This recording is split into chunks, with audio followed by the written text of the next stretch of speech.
ठरलं तर मग मालिकेच्या आजच्या भागामध्ये आपण पाहणार आहोत की इकडे आता सायलीला पोलीस स्टेशनला आणलं जातं आणि त्याच वेळेला सायलीची आता उलट तपासणी घेतली जात असते. सायलीला आता सांगितलं जातं की तुम्हाला जे कपडे देण्यात आलेले आहेत ना, ते कपडे घालायचं आणि तयार व्हायचं आणि इथे यायचं, असंही आता सायलीला सांगितलेलं असतं. तेच आता सायली सांगत असते की प्लीज मला बोलायची जरा संधी तरी द्या, परंतु सायलीला एकही गोष्ट बोलण्यासाठी दिली जात नसते. सायलीला सांगितलं जातं की आता तुला जे काही बोलायचं आहे ना, ते इथे नाही बोलायचं, तुला तिकडे जाऊन बोल. तेच आता दुसरीकडे पाहायला मिळत असतं की सचिन आणि सगळीच जणं आता प्रियाला बोलत असतात की प्रिया, तुला काय झालं आहे, तू शांत कशी काय. तेव्हा प्रिया म्हणत असते की काय करू आता, मला ना इतका आनंद झाला आहे ना की काय सांगू. जे प्लॅनिंग ठरवलं होतं अगदी ते तशा पद्धतीनेच झालेलं आहे, त्यामुळे ना मला खूप जास्त बरं वाटलं आहे, असं देखील आता बोललं जात असतं. आणि जेव्हा या सगळ्या काही गोष्टी बोलल्या जातात ना, तेव्हा मात्र ती आता व्हिडिओ कॉलवर बोलून हसत असते. तर दुसरीकडे मात्र आता इथे जो महिपत आहे तो मात्र तिचं आता कौतुक करत असतो आणि तिला म्हणत असतो की तू काय जे काम केलं आहेस ना, प्रिया मॅडमच म्हणायला हवं. मग आता अण्णा तुम्ही मला प्रिया मॅडम का म्हणताय, त्यावर आता तू जे काम केलेस ते परफेक्ट केलेलं आहेस, त्यामुळे तुला प्रिया मॅडम नाही बोलणार तर काय बोलणार, त्यासाठी आजपासून तू आमची प्रिया मॅडम झाली, असंही आता बोललं जात असतं. जेव्हा आता या सगळ्या काही गोष्टी बोलल्या जातात तेव्हा मात्र आता प्रिया हसत असते आणि म्हणत असते की तुम्हा सगळ्यांची साथ होती तेव्हा तर हे सगळं शक्य झालं आहे. आता या सायलीला ना इथून सुटका नाही, काही झालं तरीही इथल्या इथे कशी थांबेल ना, याचा विचार जास्तीत जास्त आता करायचा आहे, असंही आता म्हटलं जात असतं. तेव्हाच ना आता प्रिया ही खूप जास्त अशी खुश असते, कारण प्रियाला वाटत असतं की चला फायनली आपण ज्या ज्या काही गोष्टी केल्या आहेत ना त्या एकदम परफेक्ट केलेल्या आहेत, त्यामुळे ती खूप जास्त खुश असते. उलट तिचं अभिनंदन कौतुक मात्र अण्णा त्यासोबत इकडे नागराज आणि सचिन वगैरे करत असतात, त्यामुळे तिला ना अजूनच भारी वाटत असतं. तर आता ती बोलत असते की तुम्ही काळजी करू नका, आता तिला ना सगळीजण आठवतील. इथे जेव्हा ती आता जेलमध्ये असेल ना, तेव्हा तिलाही कळेल आपल्याला किती त्रास झाला होता ते, तिला सगळ्या गोष्टींची जाणीव करून देतल्याशिवाय ना मी शांत बसणार नाही आहे, असंही आता म्हटलं जात असतं. मग जेव्हा या सगळ्या काही गोष्टी बोलल्या जातात ना, तेव्हा मात्र सगळीजणं प्रियावर खुश असतात, कारण प्रियाने केलेलं प्लॅनिंग हे परफेक्ट जुळून आलेलं होतं आणि सगळं काही एकदम झालेलं होतं. त्यामुळे आता सचिन, राकेश आणि महिपत एकत्र मिळून आता पार्टी करत असतात. त्यांना आता पार्टी केल्याशिवाय दुसरं काहीसुद्धा दिसत नव्हतं. तेच आता दुसरीकडे नागराजच्याही व्हिडिओ कॉलवर हे सगळं काही बघत होता. दुसरीकडे अर्जुन आज सायलीशी बोलायचा प्रयत्न करत होता, पण आता जे पोलीस असतात ना तिथले, ते सायलीशी बोलण्यासाठी जराही म्हणून संधी देत नसतात. ते सरळ सांगतात की नाही, तुम्हाला बोलता येणार नाही म्हणजे नाही. मग आता सायली म्हणत असते की मी या सगळ्यामध्ये दोषी नाही आहे, प्लीज प्लीज मला थोडं बोलू द्या ना. पण आता काही झालं तरी बोलायला मात्र दिलं जात नसतं आणि त्यामुळेच ना आता खूपच जास्त भीती जी आहे ती सायलीला वाटत असते, कारण सायलीला असं वाटत असतं की आपण जे काही केलंच नाही त्या सगळ्यामध्ये आपण का अडकायचं, आपण का फसायचं. म्हणूनच मग आता ती अर्जुनसोबत बोलायचा प्रयत्न करत असते. अर्जुनलासुद्धा सायलीला काही विचारायचं असतं, पण ते पोलीस त्यांना बोलूच देत नाही. इन्स्पेक्टर सावंत जे आहेत ते आता तिथे येतात आणि निकम यांना म्हणत असतात की तुम्ही ज्या बेसवर सायली सुभेदार यांना अटक केली आहे ना, त्याच्यावर ना मी तुम्हाला सांगते ना की सायली सुभेदार जे आहेत ना त्या कशातच दोषी नाही आहेत, असंही आता बोललं जात असतं.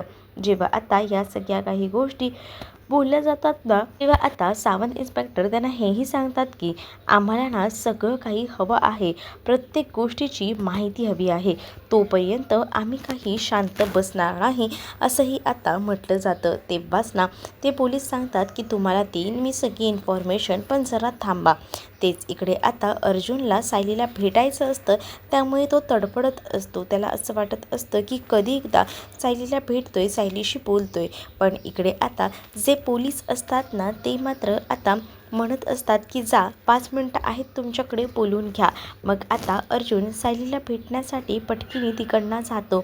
अर्जुन जेव्हा सायलीला भेटायला तिकडनं जातो ना, तेव्हा मात्र आता सायली अर्जुनचीच वाट बघत असते की अर्जुन कधी येणार ते. सायलीला आता तुरुंगात आतमध्ये टाकलं जातं. अक्षरशः तिच्यावर भयानक अशी वेळ आलेली असते. तिला तर आता सुधरतही नसतं की काय करावं ते. अर्जुन आता सायलीला म्हणत असतो की तू काळजी करू नकोस, सगळ्या काही गोष्टी ज्या आहेत ना त्या नीट होतील. थोडा वेळ घालवू दिला ना की बघ सगळं काही ठीक होईल, असंही आता बोललं जात असतं. त्यावर आता अर्जुन म्हणत असतो की मला काळजी आहे ना ती आपल्या बाळाची, आणि तो आता सायलीच्या पोटावर हात ठेवून हे सगळं काही बोलत असतो. सायली म्हणत असते की हो, माझा आता जे वय आहे ना ते दुपटीने वाढलेलं आहे, त्यामुळे तुम्ही आता काळजीच करू नका, सगळं काही ठीक होईल, असंही आता बोललं जात असतं. आणि जेव्हा या सगळ्या काही गोष्टी बोलल्या जातात ना, तेव्हा अर्जुनलासुद्धा धीर येत असतो.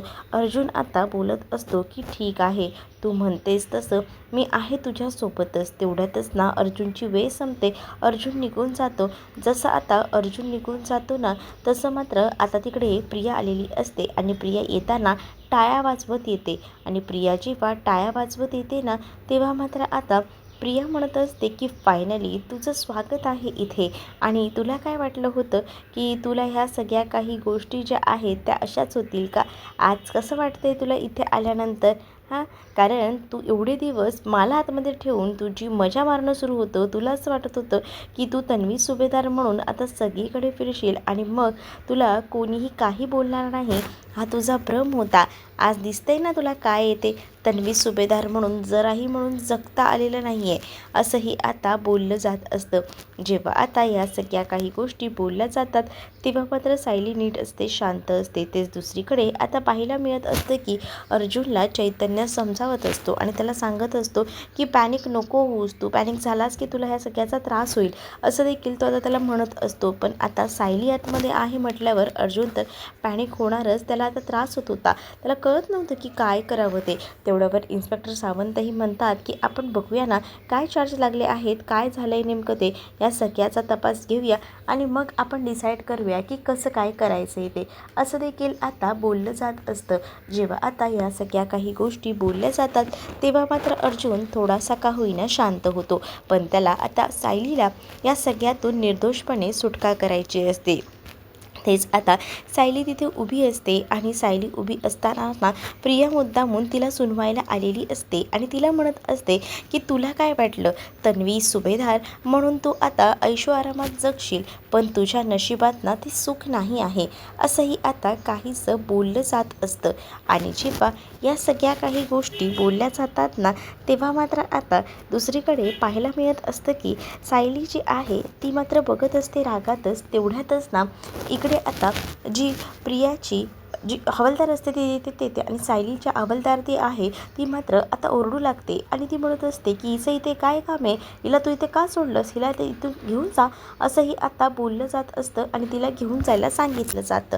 जसं आता घेऊन जायला सांगितलं जातं ना, तसं मात्र आता तिकडनं तिला घेऊन गेलं जातं. आणि दुसरीकडे सायलीला आता तिचे सगळे दागिने, तिची साडी वगैरे सोडायला सांगितली जाते आणि तिला म्हटलं जातं की पहिल्यांदा तू साडी वगैरे काढून दे आणि ही साडी चेंज कर, तुझे दागिने आहेत ते सुद्धा काढ. आणि मग आता त्या ती जी बाई आहे म्हणजे हवालदार, तीच आता सायलीच्या दागिन्यांवर हात टाकायला चाललेली असते. पण सायली तिला म्हणत असते की थांबा, मी करेन माझं मी, असंही आता सांगितलेलं असतं. आणि मग काय सायलीचे आता दागिने सायली स्वतःहून काढत असते, बांगड्या काढते, त्याचसोबत गळ्यात जे जे काही तिने फ्लॉवरचे नेकलेस आणि ते सगळे दागिने घातलेले असतात डोळ्या जेवणाचे, ते सगळे ती एक एक करून काढून टाकते. हे सगळं बघून ना प्रियाला खूपच जास्त ना हसू येत असतं, आनंद होत असतो आणि त्यामुळेच ना आता खूप भारी वाटत असतं. आणि हे सगळं काही होत असतानाच ना दुसरीकडे आता प्रिया जी आहे ती आता खूप जास्त खुश असते.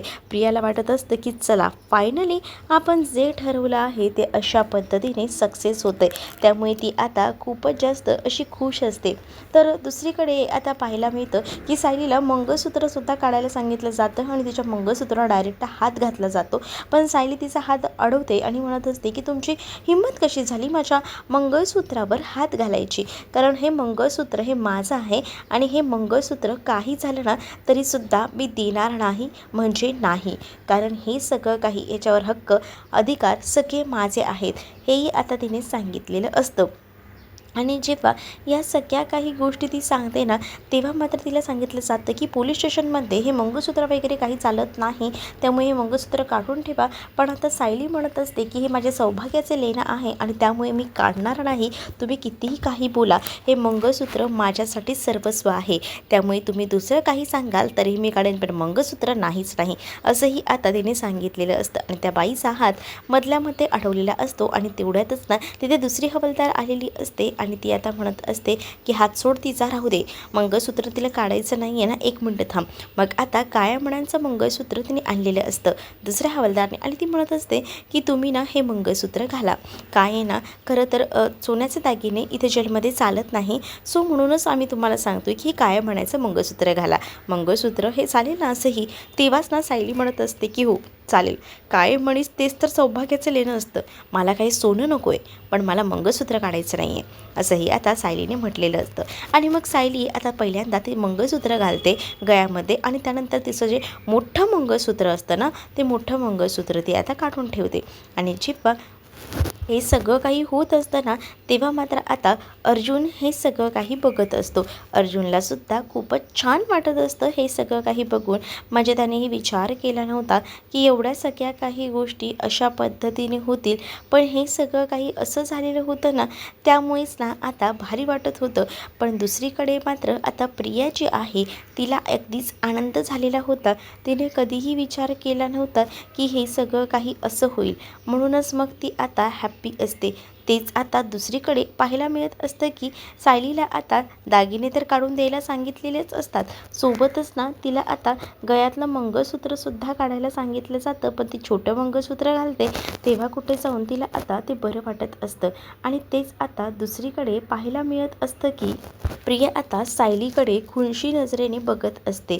तिला आता एकदमच ना भारी वाटत असतं की ती आतमध्ये आली आहे म्हणून. तेच आता प्रिया ही आता सायलीकडे बघून हसू लागते आणि सायलीला म्हणत असते की तुला तसंच पाहिजे, तुला जी शिक्षा हवी आहे ना ती परफेक्ट अशी मिळाली आहे आणि तुला ही शिक्षा द्यायलाच हवी, असंही आता बोललं जात असतं. आणि तिला आता आतमध्ये टाकलं जातं. दुसरीकडे अर्जुन जो आहे तो मात्र रडत असतो. त्याला असं वाटत असतं की काही झालं ना तरीसुद्धा थांबवायला हवं, पण नाही थांबवता येत असतं. आता इकडे मात्र जी सायली आहे तिला आतमध्ये टाकल्यामुळे मधुभाऊ हे म्हणत असतात की जे काही झालं आहे ना ते सगळं काही माझ्यामुळे झालं आहे, हे व्हायला नको होतं, असं देखील आता ते रडत रडत बोलत असतात. आणि जेव्हा ते हे सगळं काही रडत रडत बोलतात ना, तेव्हा मात्र आता त्यांच्या डोळ्यातले अश्रू जे आहेत ना ते दाटून आलेले असतात. त्यांना आता शांत केलं जात असतं, पण काही केल्या ना ते आता ऐकायला तयार नसतात. त्यामुळेच ना ते मधुभाऊ जे आहेत ते आता म्हणतात की मी सगळ्यांना जाऊन सांगतो की हे सगळं काही माझ्यामुळे झालं आहे, मीच केलं आहे, मग त्यामुळे आपल्या सायलीची तरी सुटका होईल, असंही आता बोललं जात असतं. कारण सायली ही प्रेग्नंट आहे आणि अशा परिस्थितीत ती आतमध्ये गेली ना, ही गोष्ट कोणाला सहन होत नसते. बिचाऱ्या सायलीला सगळं काही सहन करावं लागते, हाच विचार ना या लोकांच्या मनामध्ये येऊ लागलेला असतो. तेच दुसरीकडे श्वेता जी आहे ती मात्र आता शांत करत असते आणि श्वेता म्हणत असते की तुम्ही थांबा मधुभाऊ, जे काही आहेत ना ते अर्जुनदादा बघत आहेत ना, अर्जुनदादा नक्कीच काहीतरी मार्ग काढतील, असं देखील आता सांगितलेलं असतं. तेच दुसरीकडे आता पाहायला मिळत असतं की हे सगळं तर होत असतं आणि तेव्हाच ना आता जे आश्रमातील मुलं जी आहेत ना तीसुद्धा आता विचारत असतात की काय चाललेलं आहे, म्हणजे आमच्या सायलीताईला काय झालं आहे, प्लीज सांगा ना. पण आता त्या मुलांना शांत केलं जात असतं. तोपर्यंत न्यूजवर सुद्धा सगळी बातमी ना सायलीचीच दाखवली जात असते की सायली या सगळ्यामध्ये दोषी वगैरे आहे असं. सायली बिचारी या सगळ्यामध्ये दोषी नसताना सुद्धा सायलीला अडकवलं गेलेलं आहे म्हणून कल्पना रडत असते. कल्पनाला सायलीची काळजी वाटत असते. ती म्हणत असते की आपली सायली असं काही करणं शक्यच नाही, तरीसुद्धा सायलीला आतमध्ये टाकले. काही झालं ना तरीसुद्धा सायलीची सुटका व्हायला हवी, कारण बिचाऱ्या मुलीने काही सहन केलेलं नाही आहे. तरीसुद्धा ह्या सगळ्या काही गोष्टी मग आता न्यूजमध्ये सुद्धा तेच दाखवलेलं असतं. अश्विनने TV ऑन केलेला असतो, त्यामध्ये सायलीला होणारी अटक आणि ह्या सगळ्या काही गोष्टी दिसत असतात. आणि ह्या सगळ्या काही गोष्टी दिसत असल्यामुळे ना आता मात्र प्रत्येकाला संताप येत असतो. TV वर इतक्या पटकन न्यूज कशा काय दाखवल्या गेल्या हाच विचार ना इथे आता सुरू असतो. सगळेजण TV कडे येतात बघायला की काय बातम्यांमध्ये दाखवत आहे. तर बातम्यांमध्ये जे दाखवलेलं असतं ना ते बघूनच ना आता इथे सगळ्यांनाच धक्का बसतो आणि सगळेजण म्हणत असतात की हे सगळं काय झालं, हे तर सगळं होत्याचं नव्हतं झालं, हे सगळं असं व्हायला नको होतं. सायलीला अटक करतानाचा तो व्हिडिओ दाखवल्यानंतर तिथे असणारी लहान गौरी तर ती आता रडत असते. तिला आता सायलीताई हवी असते. ती म्हणत असते की तिथे सायलीताई दिसते, सायलीताई प्लीज ये ना, मी तुझी वाट बघते असं बोलून आता ती खूप जास्त रडत असते. आणि जेव्हा ती मुलगी रडत असते ना तेव्हा कुसुम तिला शांत करत असते. तेव्हाच कल्पना, प्रतिमा आता त्या लहान मुलीकडे बघत असतात आणि ते आता कुसुमला विचारतात की ही आश्रमामधलीच मुलगी आहे का. कुसुम म्हणते की हो, ही आश्रमामध्ये नुकतीच आलेली आहे. सायलीलाच ही भेटली आणि सायलीनेच हिला घरी आणलेलं होतं. आणि मग जेव्हा सायली विना काही खात नाही, काही पित नाही, सायलीच लागत असते तिला. आणि हे ऐकून ना सगळ्यांनाच धक्का बसतो, कारण आता सायली कधी येईल काय येईल काहीच माहिती नसतं. पण या मुलीला सायली हवी असते आणि त्याचसाठी या मुलीने खूप जास्त असा हट्ट केलेला असतो. कुसुम आता कसं त्या मुलीला समजवायचा, सांगायचा प्रयत्न करत असते, शांत करायचा प्रयत्न करत असते, पण ती मुलगी काही केल्या ऐकत नसते, कारण त्या मुलीला त्रास होत असतो. तिला असं वाटत असतं की आपली सायलीताई कधी येईल, सायली आपल्याला भरवेल येऊन असं वाटत असतं. आणि ती लहान मुलगी असल्यामुळे तिला समजत नसल्यामुळे ती रडत असते. इथे आता प्रतिमाला सुद्धा वाईट वाटतं, कारण आपल्या सायलीला या सगळ्या परिस्थितीत काय म्हणून सहन करावं लागतंय ना, हीच गोष्ट ना त्यांना कुठेतरी सहन होत नसते आणि त्यामुळेच ना ते रडत असतात. दुसरीकडे आता ती मुलगीसुद्धा हट्ट धरत असते की तिला सायलीच हवी आहे म्हणून, पण आता सायलीला आणणं पॉसिबल नव्हतं. श्वेताला आता कुसुम सांगत असते की जरा तू तरी बघ, तू तरी आता तिला शांत कर, कारण आता आपलाच आधार आहे तिला, असंही बोलून आता कसं शांत केलं जात असतं. तेव्हाच ना इकडे आता त्या मुलीची झालेली अवस्था बघवत नसते. काय करणार, दुसरा पर्याय नव्हता. तेच आता सायलीला साडी वगैरे चेंज करायला दिलेली असते. सायली आता पूर्ण तयारीनिशी येते, कारण सायलीच्या पुढच्या प्रोसेससुद्धा बाकी असतात. मेडिकल टेस्ट, त्याचसोबत फोटो काढणं, हे सगळं काही बाकी असतं आणि त्यामुळे सायलीला हे सगळं सांगितलं जातं. मग आता सायलीला या सगळ्या काही गोष्टी सांगितल्यानंतर ना सायली पटकीने तयार होते, पण आता प्रिया तिला टोमणे मारायला येते. प्रिया म्हणत असते की मी तर आधी ऐकलं होतं की सुभेदारांनी ना त्यांच्या मोठ्या सुनेला हे आधी जेलमध्ये टाकलं, मग त्याच्या आधी ना छोट्या सुनेला सुद्धा टाकलं होतं. म्हणजेच ना ते सुभेदार जे आहेत ना ते पक्के हुशार आहेत. त्यांना काय वाटतं की आपल्या सुना ज्या आहेत त्या घरी येऊन असेच कामधंदे करतात, म्हणजे आधी छोट्या सुनेला आणि मग मोठ्या सुनेला. कमाल झाली या सुभेदारांची, खरंच ना, असं बोलून ती आता टोमणे मारत असते मुद्दामूनच, कारण तिला ना माहिती असतं की हे सगळं काही सायलीच्या बाबतीत त्यांनी घडवून आणलेलं आहे ते, आणि त्यामुळेच ना ती आता मुद्दामून हसायचं नाटक करत असते आणि ती असंच दाखवत असते की तिला हे सगळं काही बरं वाटतं, हिला अटक झाली आहे त्यामुळे, म्हणून ती खूप जास्त खुश असते. तेच दुसरीकडे आता पाहायला मिळत असतं की प्रियाला आता सांगितलेलं असतं की गप्प बस, पण प्रिया ऐकत नसते, कारण प्रियाला सायलीला चिडवायचं असतं.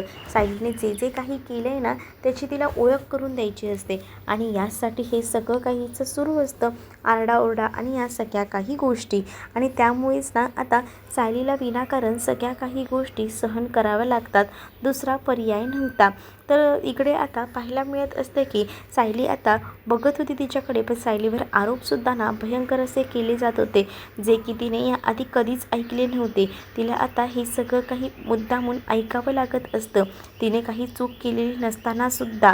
मग आता तेच प्रिया इथे म्हणत असते की तुला काय वाटलं की तू सगळं काही सोडून देशील, तुला कोणीही विचारणार नाही, पण इथे प्रत्येकाला शिक्षाही होतेच, काही झालं ना तरीसुद्धा. असंही आता बोललं जात असतं. सायली आता ह्या सगळ्या काही गोष्टी तिच्या ऐकत असते. तिला तर खूप जास्त राग येत असतो, तरीसुद्धा ना गपचूपपणे सगळं काही ऐकावं लागणार असतं. सायली जी आहे ती प्रियाकडे बघत असते. प्रियाला खूप जास्त आनंद होत असतो, पण सायली भयंकर चिडलेली असते. सायलीला ह्या सगळ्या काही गोष्टी ज्या आहेत ना त्या सहन होत नसतात. म्हणूनच आता सायली जी आहे ती भडकते आणि मग आता सायली जी आहे ती म्हणत असते की आता खूप झालं, खूप ऐकून घेतलं, पण आता शांत बसायचं. पण आता प्रिया मुद्दामून सायलीला सुनावत असते. दुसरीकडे अर्जुनला कळतं की सोनलच्या तस्करीपासून ह्या सगळ्या काही गोष्टी घडत आहेत आणि या सगळ्या मुली अल्पवयीन आहेत, हेही आता बोललं जात असतं. मग तेव्हाच अर्जुन म्हणत असतो की हे कसं शक्य आहे. तेच दुसरीकडे आता पाहायला मिळत असतं की इकडे आता सायलीला टोमणे दिली जात असतात. तेव्हा सायलीना जराही गोष्टी ऐकून घेत नसते. सायलीने सरळ सांगितलेलं असतं की तुम्ही चुकताय आणि तेव्हाच ना सायली भयंकर चिडते आणि सायली म्हणते की बघतेच ना मी कसं काय होतंय ते, तू इथून सुटणार नाहीस, पण माझ्या बाळाचा जन्म ना जेलमध्ये होणार नाही, माझं बाळ जे आहे ना ते बाहेरच जन्माला येईल असं देखील आता तिने सांगितलेलं असतं. मग आता सायली जी आहे ती रागातच पाहत असते. तर तुम्हाला भाग कसा वाटला हे कमेंटमध्ये मला नक्की सांगा. अशाच अपडेटसाठी आपल्या चॅनलला सबस्क्राईब नक्कीच करा. चला तर मग भेटूया पुढच्या भागामध्ये. तोपर्यंत टाटा बाय. व्हिडिओ आवडला असेल तर लाईक करायला विसरू नका.